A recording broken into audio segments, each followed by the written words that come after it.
This is what I call the concept of the 35-year dinner, right? I looked at him and I said, hey, son, I'm in my late 40s. He's a teenager. And I said, listen, in 35 years, when I'm in my 70s and you're in your 30s and 40s, when we have that dinner 35 years from now, what do you want to have that conversation sound like?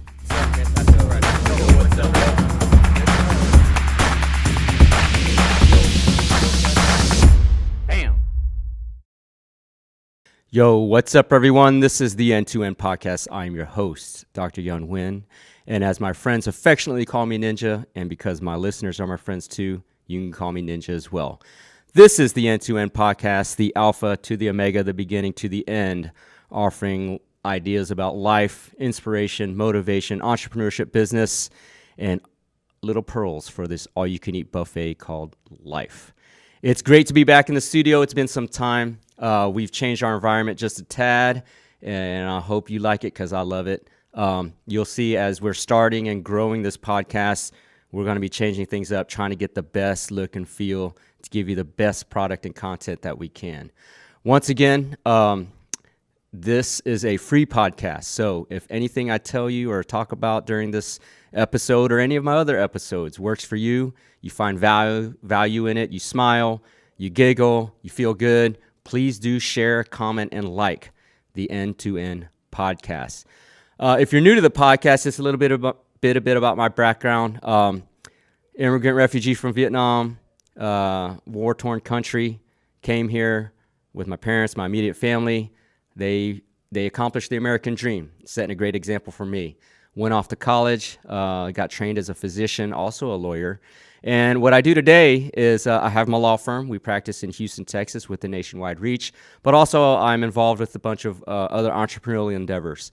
So in technology, healthcare, a variety of spaces. And what I want to do with this podcast is share my experiences, the knowledge that I've gained, and share them with you. So hopefully along your journey, again, to reach your highest potential that you can, your highest controllable potential. And if you don't know what that means, go back to episode 1 and you'll understand that we're always trying to help and inspire people to reach their highest controllable potential. And the mission of this podcast is to positively affect as many lives as we can across this planet, hopefully reach 1 billion people. Anyway, back into today's topic, I want to talk about perspective and depth of perspective, okay? It's studies have been shown that the legacy families, people that endure beyond their death, always have a long-term range of thinking. And that long-term range of thinking, not talking about long-term, next month, next year, not next decade. We're talking about long-term, generational thinking. When you put your life in that perspective, oftentimes it's going to be able to help you make the daily decisions with the bigger goal in mind, okay? And what do I say this? I give you an example. The other day I was talking to my son. As you all know that listen to me, he's a basketball player. We've got big goals for him, self-driven. And, wherever he ends up, he ends up. But the idea is that you got to put the work in, right? So I'm talking to my son, and, he didn't give his best effort in a particular training session, right? Which I understand. Things happen. You have good days, you have bad days and down days. But to summarize the training session, it wasn't because of lack of effort. It was because of lack of focus and attention to the little details to make it a solid training session. And so in the car ride home from his session, as we always do, have those father-son conversations, kind of asked him, like, what is he thinking? What's in his mind? What's on his mind? Why was he not focused? And the conversation led to what his goals were. And, his goals obviously is to get to the next level wherever he is. But the conversation I gave to him, and this is what I call the concept of the 35-year dinner, right? I looked at him and I said, hey, son, I'm in my late 40s. He's a teenager. And I said, listen, in 35 years, when I'm in my 70s and you're in your 30s and 40s, when we have that dinner 35 years from now, what do you want to have that conversation sound like? Do you want it to sound like, I coulda, woulda been had I just did enough work? Or do you want that dinner conversation to be a celebration about how much you've achieved over those 35 years, right? In similar fashion, for you, think about someone you care about or someone who's close to you, who might be older or younger, and think about that dinner conversation 35 years from now, right? What is that conversation going to be like about your life, right? So for me, for example, in 35 years, when I sit down with my wife and we reminisce, what is that conversation going to be? Did we come together over the issues we disagreed about so we can move our family to the next phase of our lives? Or was it we could have done more, or could have achieved more, or could have done more for our kids? Or would it be about, hey, I accomplished my dreams, but I sacrificed for your dreams, which is kind of an unfair conversation? Or was it, hey, we supported each other for both of us to achieve our dreams? So it's a concept that I developed just randomly because my father is in his 80s. We had a health scare with him earlier this year. And, now, me being in my late 40s, him in his 80s, we're having the conversation now about what my past 35 years have been.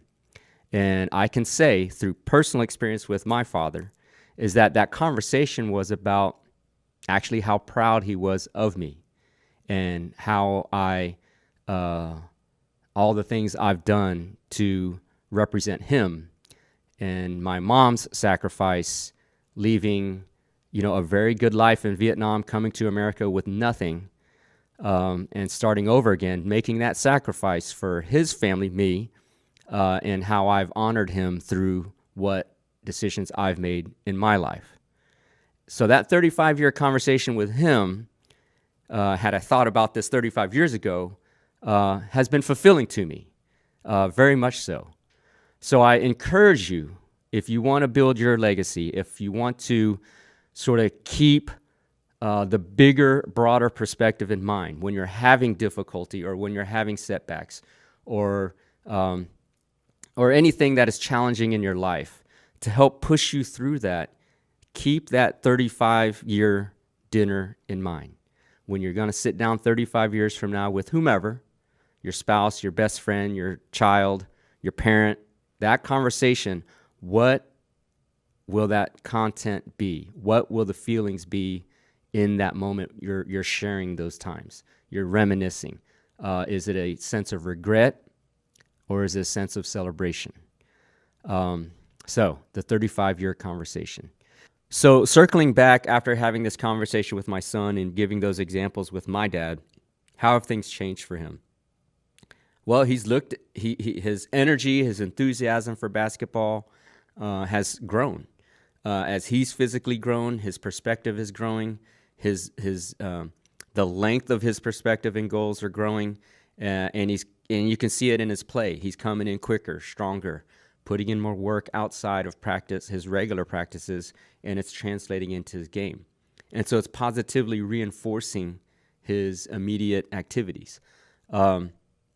I can't help but to say that the idea of sitting down with him 35 years from now, having my whiskey, he's drinking whatever he's drinking, we're sharing a steak, dinner, what that conversation is going to be like. I'm really excited for that. Not based on his achievement, because some things are certainly out of your control, but the conversation about the effort that was put into trying to achieve your goal. That happens in life where, you work your ass off but don't get what you want. Those are moments to actually be proud of, because it's the effort that counts. And sometimes the end result may or may not happen because of things out of your control. But remember, it's your highest controllable potential. And if you put all that effort into the process, the results are the results. And more oftentimes than not, it's going to be a good result. Okay? And so with that 35-year conversation is going to be about how strong of an effort we made to try to get to the success that we want. So how can you apply the 35-year dinner conversation concept to your life? Well, obviously, similar to me, if you have kids, teenagers that can understand the concepts, especially as they're learning about themselves and what they want to do with their life and their effort and how much work they're willing to put in, certainly that is a time you can bring up this concept. Alternatively, if you're married or have a significant other or have a partner and you want to talk about your individual goals along with your goals as a family unit, have that conversation about what that 35-year conversation is going to be about. Because from there, you can map out going backwards. You look at the goal, work backwards in the steps, how you can help each other and support each other and put forth the effort you need to get to that time where 35 years from now, when you're sharing a glass of wine, the conversation is going to be a very positive and supportive one rather than one full of regret. Once again, everybody, this content is brought to you free and no sponsors. It's on my own cost. So if you liked anything you heard today, please do like, comment, and share. It helps build our audience. You can always follow us at N2N Podcast on all socials or the N2N podcast.com. Thanks for listening. I will look forward to talking to you next time.